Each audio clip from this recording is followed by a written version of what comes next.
Dating is complicated. And that's not a new thing. It's always been complicated, right? Because it asks so much of us, like putting your best foot forward, remembering to ask the other person questions, all while overcoming your fear of being judged and rejected. And then to add another layer of complication, well, modern dating, as in dating on the apps, where messaging is instant, and then there's all that reading into how long the other person takes to text back. It's a lot for anyone. But we all do it because it's fun and exciting and very human to want connection. On the African continent, however, and in many other countries where queerness is criminalized, dating is even more complicated for LGBTQI plus people. But we find a way, whether we're seeking love or just a little something. We navigate our options as best we can. This was certainly true for Thabo in Zimbabwe. So dating apps kind of put me through a roller coaster of emotions, especially with my gender identity. Thabo is non-binary and uses they/them pronouns. In fact, all of the stories you'll hear today are about queer folks on the African continent, looking for love, community, or friendship. And that's easier said than done. According to Amnesty International, sexual activity between two people of the same sex is criminalized in 31 countries in Africa. In some places, it's punishable by death. Still, despite all that, love calls out to all of us.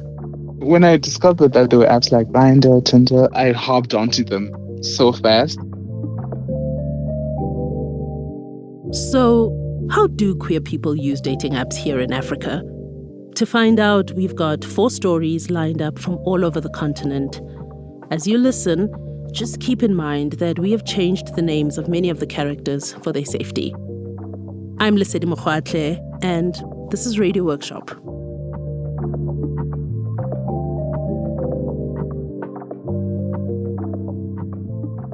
Let's get back to Thabo for a second. They're 21 now, but joined their first dating app at 16. Thabo was homeschooled and said that made it really hard to meet like-minded people. I always knew other queer people existed, but then being in Zim, I'd be like, there's no one out there. It's an island. For Thabo, dating apps weren't just places to find love. They opened up a whole new world of queerness and a place to feel less alone. I think I met my first friends on there. In Zimbabwe, sex between two men is illegal.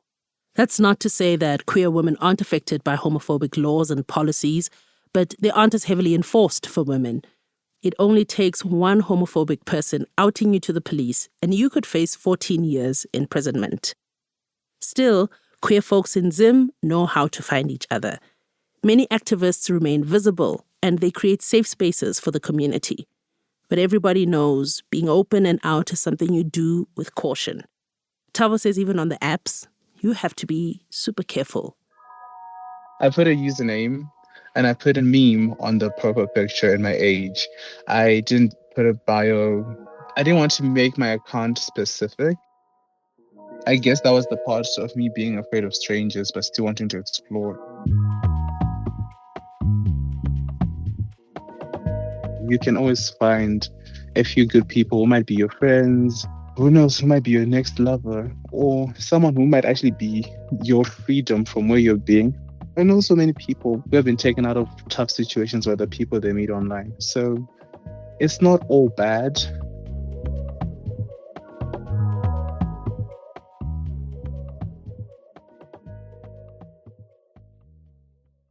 Also reporting from Zimbabwe, Tanaka, a trans woman and podcast producer, tells us the story of a date that started out like most dates do, full of excitement and anticipation. Well, that is until things took an unexpected turn.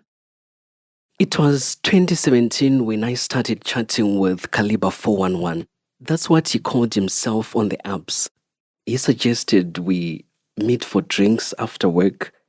I chose a low-key spot close to my place where I felt comfortable meeting with a stranger. Of course, I made an effort to look and smell nice for our first date.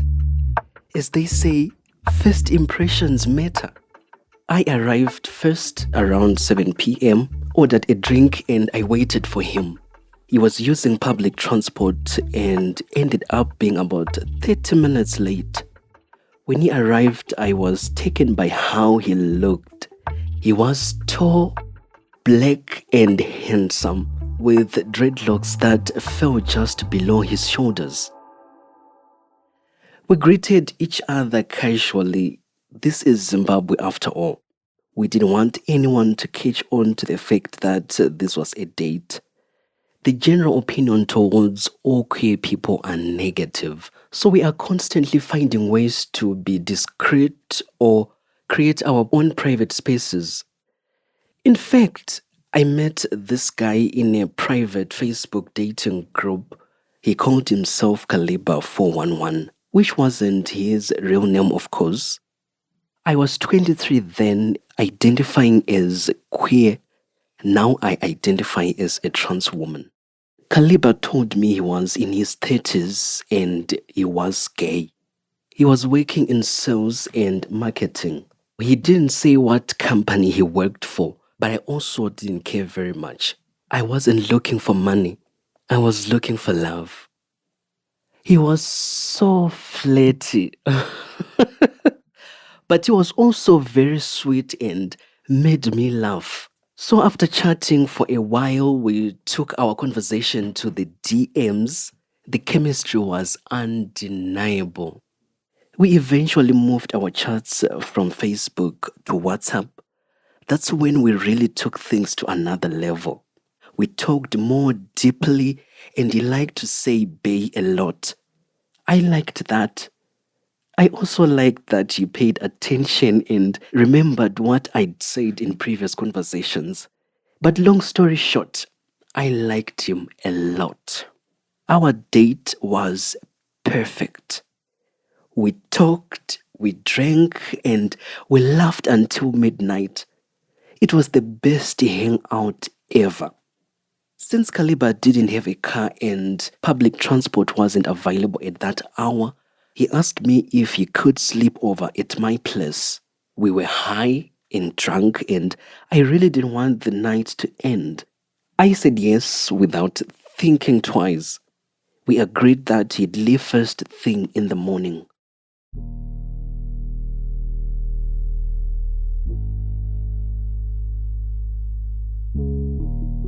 We took a cab to my place, and when we got home, he offered to pay for the cab. I thought that was a gentlemanly gesture.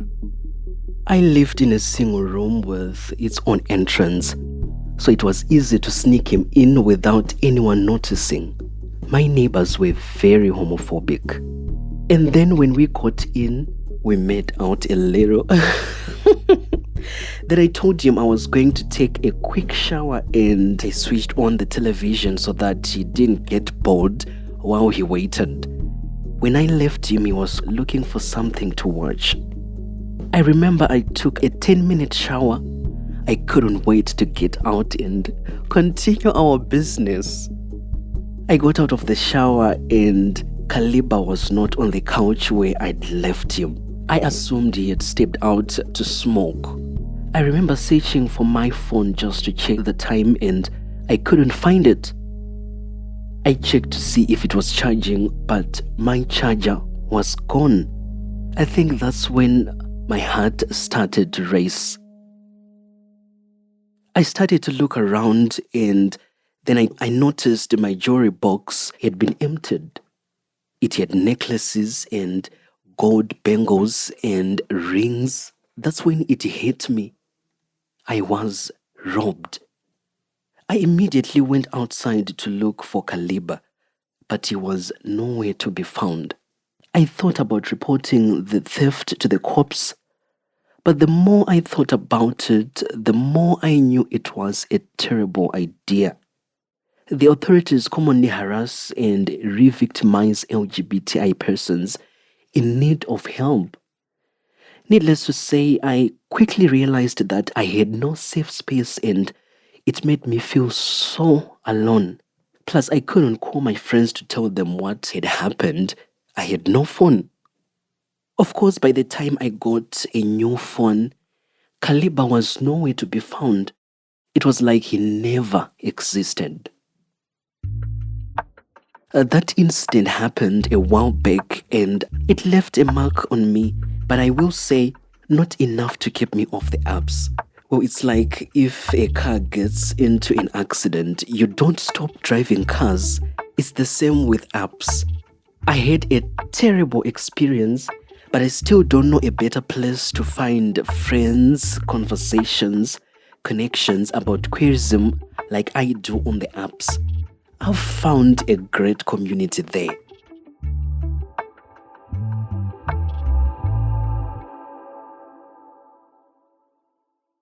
Our next story is from Nigeria, where the Same-Sex Marriage Prohibition Act became law in 2014. It bans any gay marriage. Even friends, family, and supporters of queer equality can get arrested. This has pushed many LGBTQI plus Nigerians even further underground. As you can imagine, the idea of using a dating app in a country like Nigeria can be scary. Our reporter Ayodeji says you never know who's on the other side and what that will lead to. So in this story, he introduces us to his friend Jonathan, a mostly closeted gay man who had never used dating apps in Lagos. It just never felt safe to do so. But that all changed on a road trip to Ghana. There are four of us, Jonathan and I. I don't know if it was before or after the trip that we called the group Sex and the City. There was another name. I think it was leading up onto the trip that we changed to Sex and the City.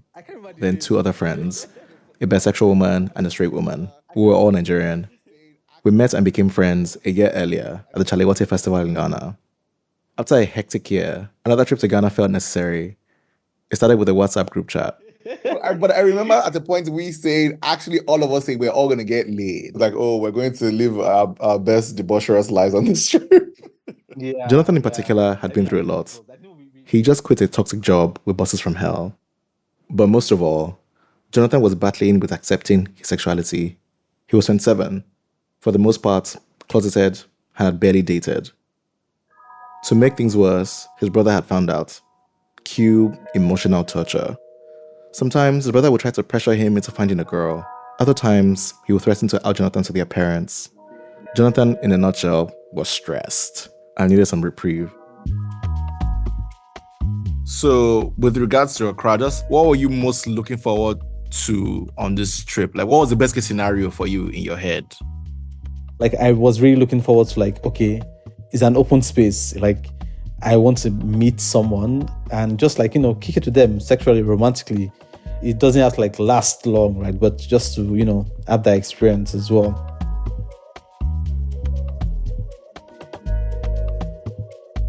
In Accra, the four of us stayed together in an Airbnb. One morning, we had breakfast together around a large table. We invited some of our friends who lived in Accra. It was loud and fun, and we talked about everything. From accepting yourself as queer, to coming out to your friends. We talked about first kisses, relationships, allyship, bisexuality, open relationships, everything.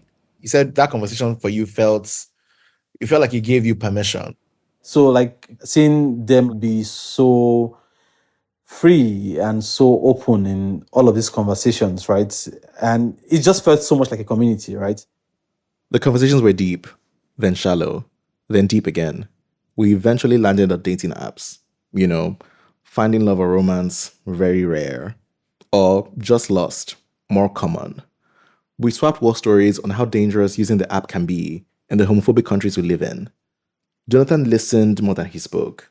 He was taking it all in. And then I think I can express that I'd never been on the app and, just my fears around it. Jonathan was right to be suspicious.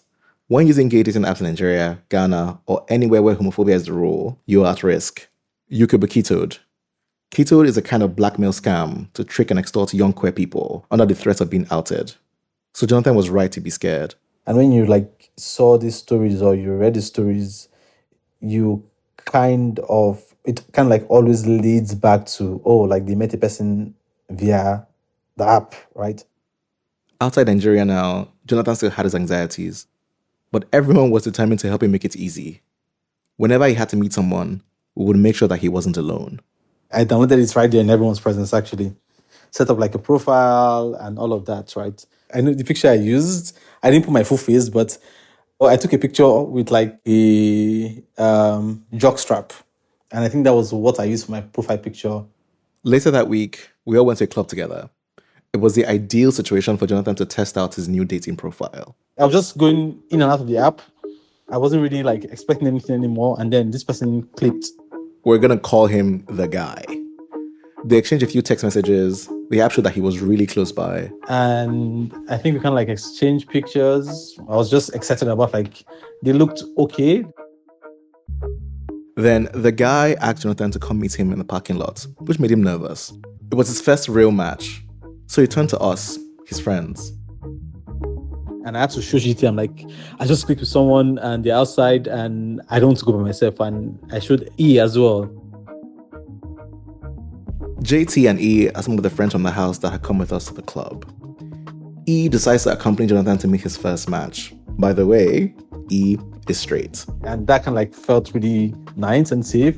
And we both walked outside and I saw the car and I opened the front door and I entered the passenger side and he stood by the door. He literally stood by the door. The date in the car did not last very long. It turned out the guy was on the down low, as in deeply closeted. He hesitated when he found out that Jonathan had Ghanaian friends. He was scared of being outed, naturally. But a few hours later, he changed his mind. The guy was going to take a chance on a short fling with Jonathan. And then this person texts that, oh, it's coming, that he's going to come. I sent him the address.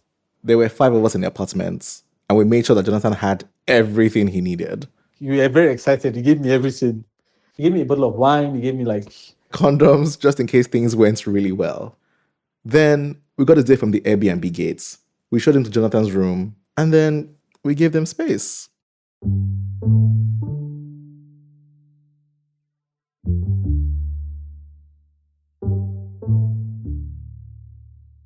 I should tell you that Jonathan did not get lucky that night.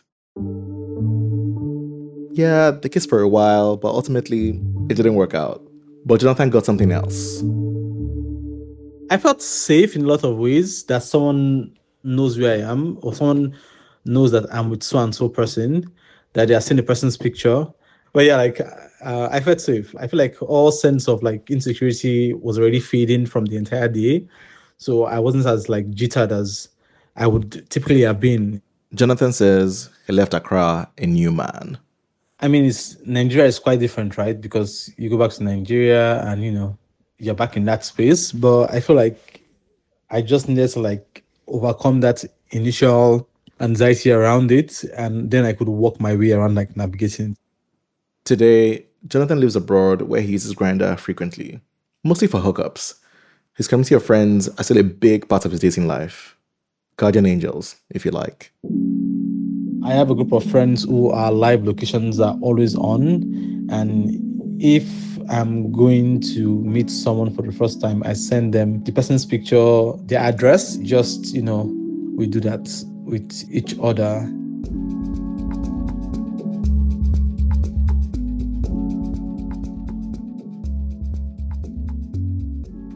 Since Ayodeji and Jonathan's road trip, Ghana has become less safe for the LGBTQI+ community. In early 2024, Ghana's parliament passed a bill that would criminalise LGBTQI+ people's identities and support for their rights. If signed by the president, the new law would impose 3 years in prison for people who identify as queer and then 10 years for supporting LGBTQI+ rights.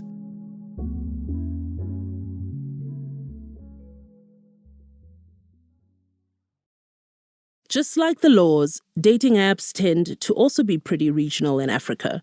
Some apps are more popular in some places than they are in others. Like the queer dating site called Gay Romeo, it was once a popular option for gay men in Kenya. Our next reporter has chosen to tell his story under the name Kenny. In 2016, I left my home village and I went to college in Nairobi. That's when I discovered that I had a feeling for men. I wanted to explore that side of myself. At that time, I dreamt of being with a mature man who could guide me, someone of more experience, almost like a father or an older brother. A friend from college introduced me to a dating site called Romeo. I was 23 at the time. The site was really popular with the gay community, and I signed up immediately. It gave me a sense of belonging. Like finally, I had proved that the LGBTI community existed. I was excited to create my profile. I introduced my real photo with my location, my tribe, and age. I tried to be honest about what I was looking for. A man who was strong, darker in complexion, older than me, and good in bed. That's how I met Steve. That's not his real name, by the way. According to his profile, Steve was in his late 40s and was a priest from a respected denomination. But best of all, he was from the same tribe as me, and we are known for being good in bed. I remember he messaged first, and I wondered for a moment if a man of God could be trusted within the community. That being said, his profile was exactly what I was looking for, so I decided to take a chance.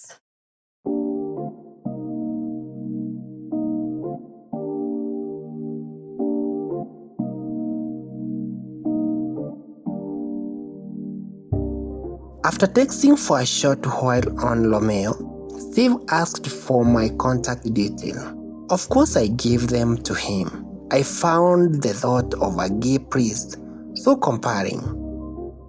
We finally arranged to meet up for a coffee. I remember we set the time for Friday at 4 p.m. When I arrived, I recognized him right away from the outfit in the photo that he had sent me. He was wearing tight black jeans and black and white shoes. He was looking good. We spoke for almost 4 hours. He opened up about how lonely he felt. Just like me, he was searching for a serious, mature relationship. Steve said he was looking for a secretive boy, someone he could trust, given the nature of his work. This was something I wanted too. Sitting there with Steve, I felt a surge of excitement. Here was someone who felt like a mentor, a provider, a spiritual guide, and a lover all at once. As our relationship got more serious, I felt I would truly found the man I would been looking for. He also covered my rent and relieved me of some of my biggest financial worries. And when I made mistakes, he didn't hesitate to correct me. He called me Sonny, and I called him Daddy. That was our private language, a way of expressing our connection. Eventually, I even changed my church denomination so I could attend his service. He finally introduced me to his circle of friends. The people around him were priests, police officer, government official. I realized then that Steve had a lot of influence and connection. It was overwhelming, but also uplifting to be a part of a community. One time, he invited me over to the church parish where he lived. This is where I saw how some of these men were not quite what they appeared to be. I must say, I didn't think much of it. I was in love, And Steve provided everything I wanted. To me, that was enough. And I was happy in my retro world.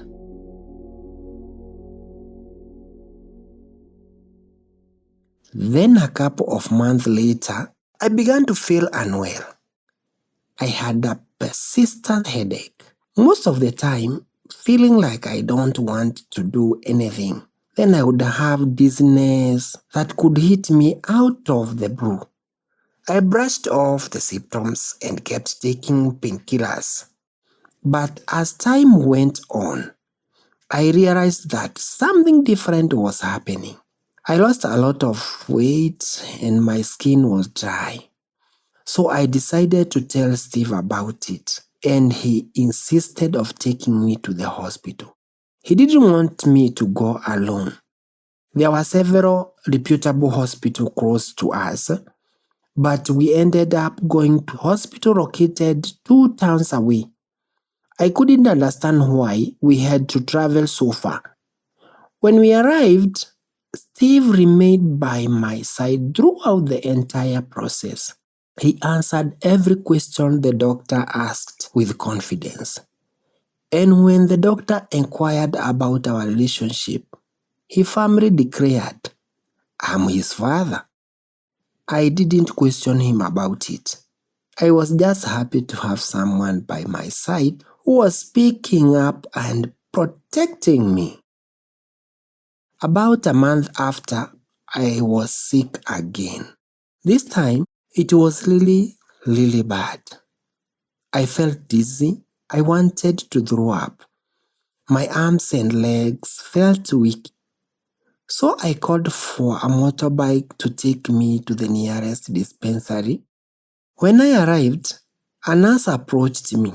I could see she was concerned. She asked me, "Have you ever been tested for HIV?"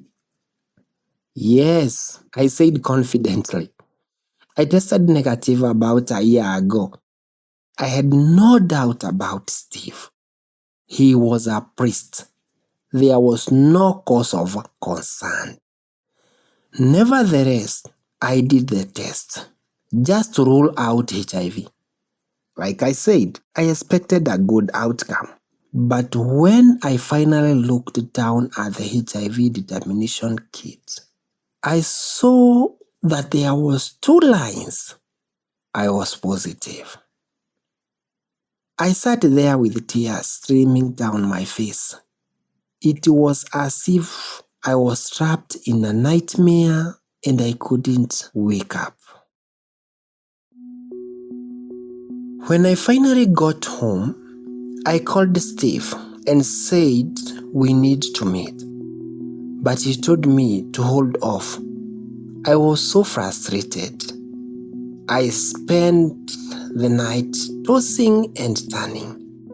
The following day, I found the courage to seek help from a counselor there in Nairobi. They told me that I had to be careful. I had to be confident, and I needed to safeguard my heart. At last, Steve agreed to meet me at my place.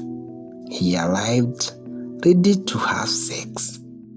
I didn't want to bring it up right away in case he got mad. So I pretended to be in the mood. I wanted to make him happy, so he'd be ready to listen to me. Then, where we were in bed together, then I asked, "Daddy, have you tested for HIV in the last 3 years?" He replied, "I can't remember when I last tested." Then I asked, "What will you do if I tell you I'm HIV positive?" He said, "Nothing, son. I love you the way you are." So I told him I tested HIV positive, and I wonder how I got it, if not from you. And he casually replied, "Yes, I knew I was positive, but I couldn't have told you because you might have left me, and I can't lose you." I was shocked. shocked by his answer, shocked at his lack of concern for my health. Then he threatened me, saying I wasn't allowed to tell anyone about either of our status. My life depends on me staying silent. Say anything and I'll kill you.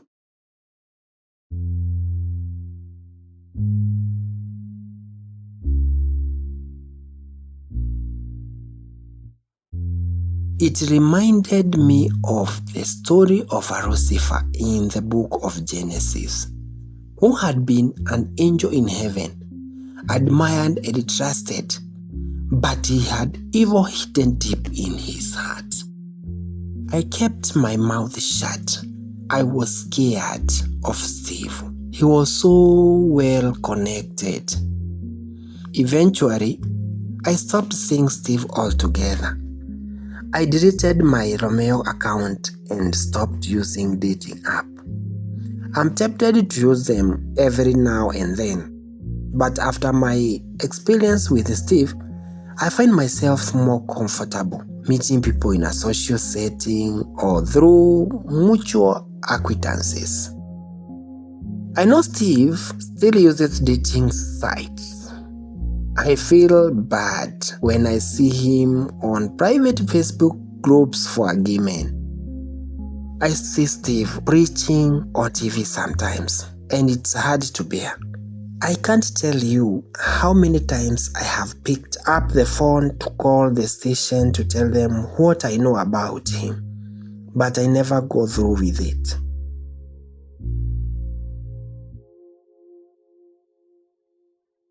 Everything has become more complicated since Steve.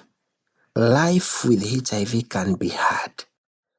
The only way to manage my health is by taking regular medication. I'm committed to my treatment, but I'll be honest, there is always the challenge of telling a love interest that I'm HIV positive. I'm scared of being rejected, but I do my best. And I know I owe it to whoever I got close to tell the truth. You can hide a lot of things on app, but this shouldn't be one of them.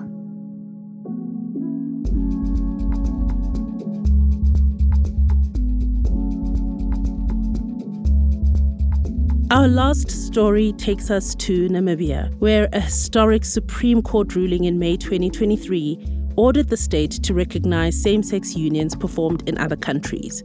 But just a year in, and it has been overturned by a new law passed by Parliament. The Marriage Act of 2024 prohibits any same-sex marriage, including those performed abroad, and it limits the definition of marriage to a legal union between two persons of the opposite sex. Our reportable Zan story kicks off at the precise moment when Instagram and real life collide on the streets of Windhoek. It was a warm, rainy night. The wet season in Namibia is my favorite time of the year. My friends and I ended up at a local pub in town. Now, as we walked in, I saw a girl on the dance floor. She looked kind of familiar, but I could only see her freshly braided hair from behind. My friends and I walked straight to the bar, got some drinks, and sat outside under the terrace roof. A few moments later, I excused myself from my friends and went to the bathroom. I walked in, and there was the girl from the dance floor standing in front of the mirror. Oh, wait. Is that who I think it is? She looked at me with a big smile on her face. I didn't want to be too forward and ask her if she was Elena from Instagram. But before I could say anything, she said, "I know you." "I think I know you too," I said, smiling nervously. "You're the one that's been trying to get my attention on Instagram." "Was it that obvious?" she asked. I laughed and I said, "Well, yes, kinda." I couldn't believe it. This was the Elena that caught my attention on Instagram a few weeks ago. I remember getting the notification, "Elena started following you." I didn't recognize the name at the time, so I clicked on the profile. She's beautiful. But who is she? I thought, she's probably foreign, on holiday, or maybe a volunteer. I also noticed she tagged a few friends I bump into socially time and again. Anyway, I followed her back.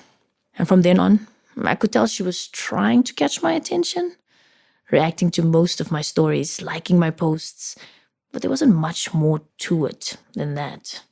And now we stood across from each other in a random bathroom. It felt serendipitous and crazy. 2 days went by without any communication between the two of us. I wasn't necessarily counting the days. Look, I wasn't obsessed, but I was thinking about her. Let's say I had just a little crush on her since our moment. So when a notification popped up on my phone and it was a message from Elena, I was happy. She had responded to my Instagram story, a video of me laughing in the studio while preparing for my radio show. She wrote, "Beautiful." I replied immediately, "I could say the same about you." Then she replied with a blushing emoji. We then chatted for most of the day. She was both beautiful and funny as hell. And everything about her felt so familiar. I couldn't believe someone like that existed. I finally mustered up the courage to ask her out. As she then broke the news to me, she was already back in the Czech Republic. She'd actually flown out the day after we met. Can you imagine that? Now, the good thing about apps is that you can continue chatting despite the distance.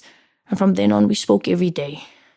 I kind of felt like I was in high school again, using Mixit or Mig33 or one of those earlier chatting apps. It honestly felt like I was swept up in a plot of a romantic comedy, After a few weeks of texting back and forth, we decided to move over to FaceTime. I was nervous to see her again, even if it was just through a screen. I got dressed up, I did my hair. It was a big deal somehow. I guess the only thing that held me back was that it had been just 1 month since I left my previous relationship. We were together for 8 years, and it didn't end well. I was left with a lot of emotional scars and trust issues, but I wanted to get closer to Elena. So I called, our first video call. "Hi," I said. She looked at me with her big brown eyes and said, "You're so gorgeous." "Stop, what are you even saying? Have you seen yourself?" I replied. The ice was broken. We'd been video calling for about 4 months when Elena decided to surprise me. "I'm here," she texted. "Where?" "In Windhoek, you silly." I couldn't believe it. She said it was a spur of the moment kind of thing. She had a conference to attend in Johannesburg, South Africa, something like that. So she squeezed in a day to see me in Windhoek. We went out for dinner, spoke, and laughed the whole night. I dropped her back at a hotel, walked her up to her room, and said goodnight. I'm a hopeless romantic, and I wanted to kiss her so badly that night. It just would have been the perfect ending. But I held back. Anyway, we continued talking and getting to know each other. It's been a year now. On a FaceTime call recently, I asked her, "Do you think we'll make it work?" "Let's see what happens," she said. She speaks about coming back to Namibia someday. I think about leaving this place. But we're staying open to the possibility of being together someday. I guess, even though the odds are against us, we are making it work somehow. When I imagine our situation in a different time, I'm pretty sure we'd still be sending handwritten letters across the ocean.